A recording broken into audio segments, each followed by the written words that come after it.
Hi friends, welcome to माय तुझ्या. कसं चाललंय? मस्त चाललंय. गरोदरपणात बाईंनी कसे कपडे घालावे हा अतिशय महत्त्वाचा आणि कन्फ्युजिंग टॉपिक आहे. गरोदर बाईला खूप सारी लोक म्हणतात जीन्स घालू नको, जेगिंग्स घालू नको, नाडीवाली सलवार घालू नको, ब्रा घालू नको, पॅन्टी घालू नको असं पण काही जण म्हणतात. पण एक्झॅक्टली काय घातलं पाहिजे, काय नाही घातलं पाहिजे, चला या गोष्टीचं आपण डिटेल डिस्कशन आजच्या पर्टिक्युलर व्हिडिओमध्ये करणार आहे. गरोदरपण म्हणजे काय? हे काही आजार आहे? तुम्हाला काही प्रॉब्लेम आहे? तुम्हाला आतून घाम निघतो, ॲसिडिटी होते, तुम्हाला खूपच नॉशिया होत आहे, या सगळ्या गोष्टी असू शकतात. पण त्याचा आणि कपड्याचा काय संबंध आहे? कळतंय तुम्हाला? म्हणून गरोदरपणात कपड्यांच्या बाबतीत बोलणं खूप जास्त महत्त्वाचं आहे. पहिलं थोडंसं इनर गार्मेंट्सबद्दल बोलूयात. ओके, बाय द वे थांबा सांगते. मी Shreya Shah, childbirth educator. गर्भसंस्कार, labour, planning baby, breastfeeding, बाळाचं solid food introduction, sleep training, stop breastfeeding, हे सगळं काही आपण शिकवतो. आणि या रिलेटेड आपल्याकडे खूप सारे प्रोडक्ट्स आहेत. जर तुम्हाला ती सगळी रेंज बघायची असेल तर mytuja.com नक्कीच व्हिजिट करा. चला आता इनरवेअर्स. पॅन्टी. गरोदरपणात पॅन्टीज घातल्या पाहिजे का? कंपल्सरी आहे. दिवसा कंपल्सरी घाला, रात्री तुम्ही पॅन्टीज नाही घातल्या तरी चालते. रात्री प्रिफरेबली तुम्हाला असे काहीतरी कपडे घालायचे जे ओपन आहेत, थोडेसे पलाझो, लूज ट्रॅक पॅन्ट्स, गाऊन, आणि प्रिफरेबली खाली पॅन्टी घालू नका.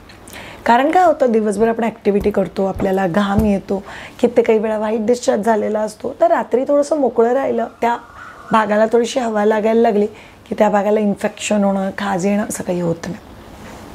प्युअर कॉटन बेस्ड पॅन्टीज पाहिजे, दुसऱ्या कोणत्याही मटेरियलच्या पॅन्टीज प्रेग्नन्सीत वापरायच्या नाही. तिसरी गोष्ट, हाय वेस्ट का लो वेस्ट कोणत्याही टाईपच्या पॅन्टी चालतील, त्याला कोणतंही रिस्ट्रिक्शन नाही. शेवटची आणि महत्त्वाची गोष्ट, खूप डार्क कलरच्या पॅन्टी नको, खूप लाईट कलरच्या पॅन्टीज नको. युजली आपण म्हणतो की गरोदरपणात त्या टाईप कलरच्या पॅन्टीज घालाव्या ज्याच्यावरती डिस्चार्ज दिसून येतो. So pinkish, greenish, whitish, creamish, जो कोणता डिस्चार्ज तुम्हाला होतो आहे त्या डिस्चार्जचा कलर तुम्हाला स्वतःला कळला पाहिजे. ते एकदा तुम्हाला कळलं तर मग प्रॉब्लेम नाही. अशा पूर्ण 9 महिने पॅन्टी घालायच्यात, पूर्ण 9 महिने, अगदी तुम्ही डिलेव्हरीसाठी ॲडमिट होईपर्यंत पॅन्टी घालणं खूप जास्त महत्त्वाचं. दुसरं, ब्रा घालायची का प्रेग्नन्सीमध्ये? कंपल्सरी घालायची.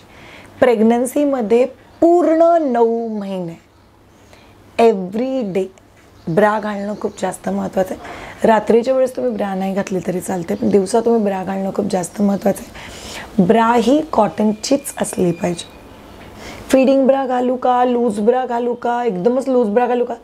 ब्रा आपण डेकोरेशनसाठी घालत नाही, आपण एकतर ब्युटी आणि अस्थॅटिक रिझनसाठी घालतो, आणि दुसरं ब्रेस्ट लटकू नये तर त्याच्या जागेवर राहावे म्हणून आपण ब्रा घालतो.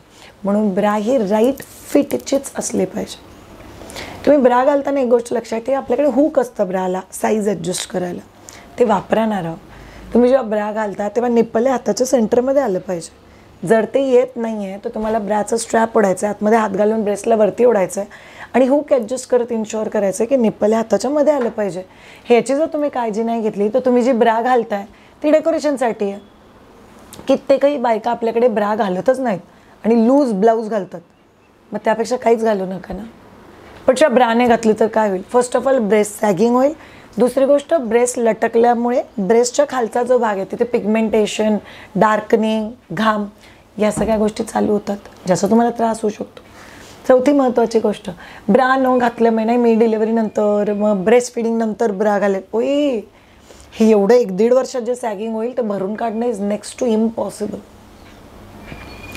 आणि चौथी आणि महत्त्वाची गोष्ट, ब्रेस्ट जिथे आहे तिथेच राहिलं पाहिजे. आता जाणून घेऊयात पॅन्ट्स, जेगिंग्स, जीन्स, पलाझो, मला काय घालणं अलाउड आहे? मला सगळं काही घालणं अलाउड आहे. नाडीवाल्या गोष्टी मी घालू शकते का? नाडी जर माझ्या नेवलच्या अवतीभोवती किंवा पोटाच्या अवतीभोवती येत असेल त्याने बाळाला काही त्रास होईल का? काहीही त्रास होत नाही. जे तुम्ही नॉर्मली कपडे घालता ते घालू शकता. मी इलास्टिकवाले लेगिंग्स, जेगिंग्स घालू शकते का? घालू शकता. मी बटनवाल्या जीन्स घालू शकते का? बटनवाल्या जीन्सला कधी कधी प्रॉब्लेम येतो, एक तर ते बटन नीट लागत नाही. तुम्ही जबरदस्तीचं बटन घातलं आणि उठबस करताना जर तुम्हाला बटन अखंड पोटावरती टोचत असेल तर त्याचं तुम्हाला डिस्कम्फर्ट होऊ शकतो. त्यामुळे त्याची थोडीशी काळजी घ्या की जीन्स जर तुम्ही घालत असाल तर प्रिफरेबली बटनवाली नको, जेगिंग्स इलास्टिकवाली किंवा मॅटर्निटीवाली तुम्ही लोक घालू शकता, काहीच प्रॉब्लेम नाही.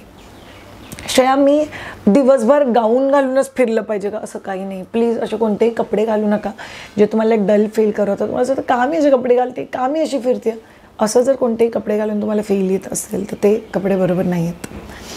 फ्रेश कलरचे कपडे, स्पेशली जेव्हा आपण टॉप्स कुर्तीज ह्याच्याबद्दल बोलतो, ही गरोदरपणात ना बॉडीत खूप सारे हॉर्मोनल चेंजेस होत असतात आणि खूप नवीन काही काही होतं तुमच्या बॉडीत.